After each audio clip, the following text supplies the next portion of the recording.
let it grow. I'm at war with it, but it's hard to let it go. Yo, what's good, everybody? I spent the last week compiling a list of things I feel that we should definitely get in Destiny 2, whether it's at launch or later or whatever. At some point in time, these features definitely need some presence in Destiny 2. So without further ado, let's get into it. Alright, so theater mode has been something long requested even back in the earliest days of Destiny 1. Now, you may think that it's pointless to have a theater mode due to both the PS4 and the Xbox One having their own built-in game DVR, but you wouldn't realize how much more convenient a theater mode is until you became a content creator. Seriously, there are times where I don't feel like recording my gameplay and all of a sudden I get in the Crucible and I start going absolute nuts. Then I realize I didn't capture any of my gameplay. In the Halo games, theater mode recorded literally every match you play, even custom games. Now, I don't see why it would hurt for us to have something like this in Destiny 2. Oh man, I can't believe that something as simplistic as being able to dismantle multiple items at the same time has never had an introduction into the first Destiny game. I mean, we've seen something similar in games like Horizon Zero Dawn and Borderlands, the list goes on, Point Blank period. It was never a thing in Destiny 1. Now I'm sure everybody remembers how annoying it was to have a bunch of useless loot in Destiny 1, but you could only dismantle everything one at a time. Now, the most annoying part about that was breaking down exotics and how a single exotic would take a 4 or 5 seconds to break down, as you can see in this clip.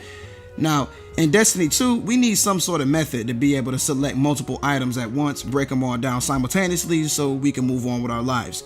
I guess it wouldn't be a bad idea to have a countdown timer that gives you 3 seconds to change your mind before all of the gear you selected gets sent to the scrap heap. Now, this one right here isn't really a must-have, it's just something that'd be cool to have. But back in year 1 of Destiny 1, me and a few friends used to kick around ideas of things that we want in every upcoming DLC for Destiny 1, and this was one of the most frequently occurring topics, so I wasn't even surprised to see something like this in the Division.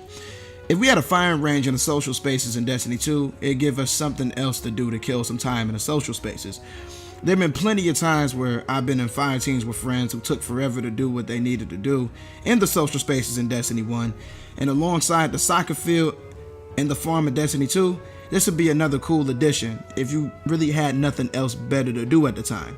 Imagine wooden cutouts of the various enemies we face in the franchise as targets alongside the option for the targets to shoot back at us. Okay, in Destiny 2, we need exotics that actually feel exotic. That goes for both weapons and armor. I could probably count on one hand how many exotic weapons I consistently use in Destiny 1, and don't even get me started on armor. Seriously, in Destiny 1, the majority of the exotic weapons were so pointless to use that it was very common to see people running all legendary gear, including myself. In D1, legendary weapons had variable perks, so it was very easy to get a legendary weapon that completely outclassed any of the exotic weapons.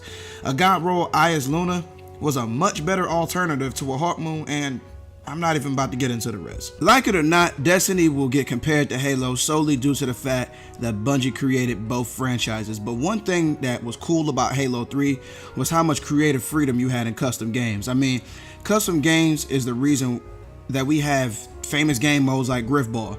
I like to be able to create mini games or private matches in Destiny 2 to relive some of the most amazing moments that I had in the golden days of when I first started gaming online. Alright, check it out. With the amount of weapons we're rumored to be getting in Destiny 2, alongside the fact that every weapon and armor piece will have static perk rolls, there's literally no point in reskinning anything. Static perk rolls will promote uniqueness, but uniqueness will be lost if we're getting the same cosmetics for weapons and armor over and over and over again.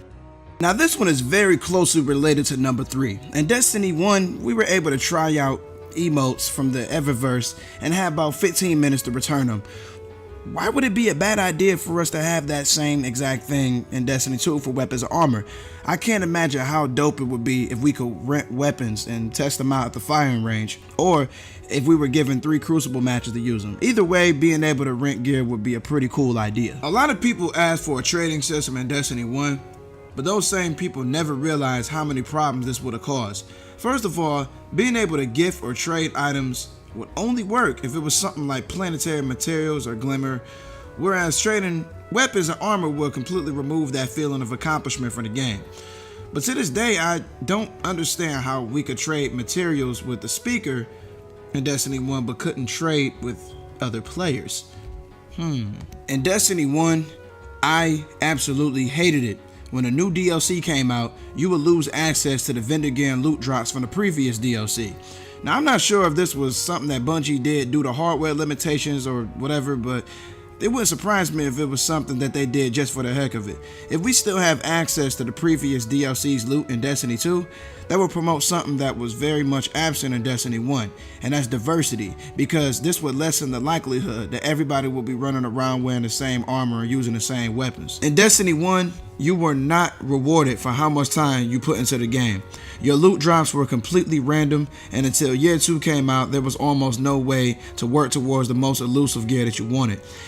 You could have been a day one player who put in 2,000 hours into the game and never got a Gallahorn to drop for you, but your rookie friend who just joined the game yesterday completes his first Nightfall and gets the gun you've been trying to get for months.